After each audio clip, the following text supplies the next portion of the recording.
ونصلي على رسوله الكريم اما بعد۔ آپ کے علم میں ہے کہ آج ہماری گفتگو کا موضوع ہے اقامت دین کی جد و جہد میں ابتلاء و آزمائش کے ضمن میں ہدایات۔ آپ کو یاد ہوگا کہ 2 ماہ قبل ہم نے سورہ عنکبوت کے پہلے رکوع کا یہاں مطالعہ کیا تھا، اور اس کے ضمن میں میں نے یہ عرض کیا تھا کہ اقامت دین کی جد و جہد میں اہل ایمان کو جن امتحانات اور ابتلاءات اور آزمائشوں سے سابقہ پیش آتا ہے، ان کے موضوع پر سورہ عنکبوت قرآن مجید کا ذروۂ سلام ہے، یعنی اس کا کلائمیکس ہے، اس کی چوٹی ہے، اس کا نقطہ عروج ہے۔ اور اس میں بھی خاص طور پر پہلے رکوع میں یہ جو فلسفہ ہے ابتلاء و آزمائش کا، اس کو بہت تفصیل کے ساتھ بیان کیا گیا ہے۔ اب خاص طور پر جبکہ کوئی تحریک اس دور میں ہو، اقامت دین کی جد و جہد کے ضمن میں کارکنوں کو شدید قسم کی آزمائشوں سے سابقہ پیش آ رہا ہو، تو اس کے ضمن میں ہدایات کیا ہیں، ہماری آج کی گفتگو کا موضوع یہ ہے۔ لیکن میں یہ چاہتا ہوں کہ پہلے آپ سورہ عنکبوت کی ان آیات کو بھی تازہ کر لیں کہ جن میں خاص طور پر ابتلاء و آزمائش کے اس فلسفے کا ذکر ہے، اور اس کی ہم مضمون 2 آیات سورہ بقرہ اور سورہ توبہ کی، تاکہ وہ پس منظر دوبارہ ذہن میں پوری طرح اجاگر ہو جائے کہ قرآن مجید نے ابتلاء اور آزمائش کو کس قدر شد و مد کے ساتھ اور کتنی اہمیت کے ساتھ بیان کیا ہے، اور کس درجے میں اسے اہل ایمان کے لیے لازمی قرار دیا ہے۔ اس کے بعد پھر سورہ عنکبوت کی ان آیات کا ہم مطالعہ کریں گے کہ جن میں اس دور میں جو لوگ ہوں اور اس کیفیت میں جو مبتلا ہوں، انہیں جن چیزوں کو مد نظر رکھنا چاہیے اور جن ہدایات کو پیش نظر رکھنا چاہیے وہ کیا ہیں۔ سورہ عنکبوت کا آغاز ہوتا ہے اعوذ باللہ من الشیطان الرجیم، بسم اللہ الرحمن الرحیم، الف لام میم، احسب الناس ان يتركوا ان يقولوا آمنا وهم لا يفتنون ولقد فتنا الذين من قبلهم فليعلمن الله الذين صدقوا وليعلمن الكاذبين۔ الف لام میم یہ حروف مقطعات ہیں۔ کیا لوگوں نے یہ سمجھا تھا احسب الناس ان یترکو کہ وہ چھوڑ دیے جائیں گے، چھوٹ جائیں گے، ان یقولوا آمنا صرف یہ کہنے سے کہ وہ یہ کہہ دیں کہ ہم ایمان لے آئے، وہم لا یفتنون اور انہیں آزمایا نہ جائے گا، انہیں امتحانات میں نہ ڈالا جائے گا، انہیں جانچا اور پرکھا نہ جائے گا۔ وَلَقَدْ فَتَنَّا الَّذِينَ مِن قَبْلِهِمْ، اور ہم نے تو آزمایا ہے ان سب کو جو ان سے پہلے ہوئے، یعنی پوری انسانی تاریخ میں انبیاء اور رسل کی جو پوری تاریخ ہے اس میں یہ قدر مشترک ملے گی کہ جب بھی کچھ لوگ ان پر ایمان لائے، انہیں طرح طرح کی آزمائشوں سے دوچار ہونا پڑا، انہیں اپنے ایمان کے امتحان میں سے گزرنا پڑا، اپنے یقین کا عملی ثبوت ان تکالیف اور مشکلات کے ضمن میں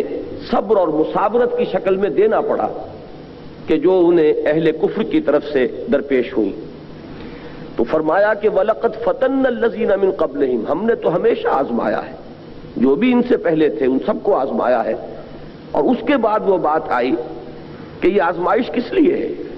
فَلَيَعْلَمَنَّ اللَّهُ الَّذِينَ صَدَقُوا وَلَيَعْلَمَنَّ الْكَاذِبِينَ۔ لفظی ترجمہ تو یہ ہوگا اس کا کہ اللہ تعالیٰ جان کر رہے گا کہ کون ہے واقعتاً سچے اپنے دعوی ایمان میں اور کون ہے جھوٹ موٹ کا دعویٰ کرنے والے۔ لیکن ہم اس کی ترجمانی کرتے ہیں اس طور سے کہ اللہ تعالیٰ ظاہر کر کے رہے گا، اس لیے کہ اللہ تعالیٰ کا علم کسی واقعے کے پیش ہو جانے پر اس کا انحصار نہیں ہے، اللہ تعالیٰ کا علم ازلی ہے۔ اللہ تعالیٰ کو ہمیشہ سے کل چیزیں ما کان و ما یکون سب معلوم ہے، لہذا ترجمانی ہوگی اللہ تعالیٰ ظاہر کر دے گا، مبرہن کر دے گا، کھول دے گا۔ منافقین یعنی بات کھول دی گئی، پردہ اٹھا دیا گیا، اللہ تعالیٰ جان کر رہے گا، یعنی اللہ تعالیٰ ظاہر کر کے رہے گا، کھول دے گا اس بات کو کہ کون ہے واقعتاً اہل ایمان اور کون ہے منافق۔ اب آپ دیکھیے کہ بالکل یہی مضمون سورہ بقرہ کی آیت نمبر 142 میں ہے، اور پھر بالکل یہی مضمون سورہ توبہ کی آیت نمبر 16 میں ہے۔ اس سے آپ کے سامنے یہ بات آ جائے گی کہ وہ تو مکی صورت ہے سورہ عنکبوت، اور یہ دونوں صورتیں جو ہیں مدنیات ہیں۔ سورہ توبہ اغلباً سب سے پہلی مدنی صورت یہی ہے، اور سورہ توبہ جو ہے وہ مدنی دور کے تقریباً اختتام میں نازل ہوئی۔ سورہ توبہ کا زمانہ نزول 9 ہجری ہے، اور سورہ بقرہ جو ہے وہ 2 ہجری اور پہلی ہجری کے دوران مختلف مواقع پر، چونکہ بڑی طویل صورت ہے، مختلف مواقع پر یہ آیات نازل ہوئی ہیں جنہیں جمع کیا گیا ہے۔ تو یہ آیت مبارکہ پڑھیے، ام حسبتم ان تدخلوا الجنہ۔ اب یہاں پہ خطاب کن سے ہو رہا ہے؟ براہ راست اہل ایمان سے۔ کیا تم نے یہ سمجھا تھا اے ایمان والو کہ تم جنت میں داخل ہو جاؤ گے؟ وَلَمَّا يَأْتِكُم مَثَلُ الَّذِينَ خَلَوْا مِن قَبْلِكُم، اور ابھی تک تو تم پر وہ حالات اور وہ واقعات اور وہ امتحان اور وہ آزمائشیں واقع ہی نہیں ہوئی جو تم سے پہلوں پر ہوئی تھی۔ مَسَّتْهُمُ الْبَأْسَاءُ وَالضَّرَّاءُ، انہیں آ لیا تکالیف نے اور فقر و فاقہ نے۔ باس کا لفظ جب واحد کی شکل میں آتا ہے تو اس کے معنی جنگ ہے، اور جب جمع کی صورت میں باسا، اس سے مراد ہے فقر، فاقہ، بھوک، اور ضراء ضرر سے ہے تکالیف، مصیبتیں، کوفت۔ مستہم الباساء والضراء وزلزلوا، اب زلزلوا کے لفظ پر غور کیجئے، وہ ہلا مارے گئے، جھنجھوڑے گئے، یعنی آزمائشیں بھی کوئی معمولی نہیں، بڑی سخت آزمائشیں۔ میں نے آپ کو وہ حدیث سنائی تھی سورہ عنکبوت کے پہلے درس کے ضمن میں،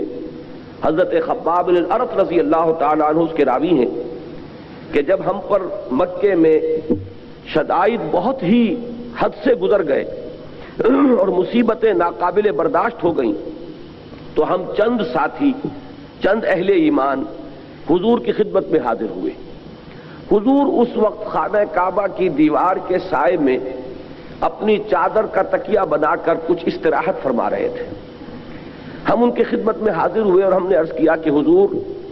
اب تو یہ مصائب اور یہ مشکلات اور یہ تکالیف ناقابل برداشت ہو گئی، تو کیا آپ ہمارے لیے اللہ سے دعا نہیں کرتے؟ اللہ کی مدد کب آئے گی؟ اس پر ان کا فرمانا یہ ہے کہ حضور صلی اللہ علیہ وسلم کا چہرہ مبارک غصے سے تمتما اٹھا۔ آپ اٹھ کر بیٹھ گئے اور آپ نے اظہار ناراضگی کے انداز میں فرمایا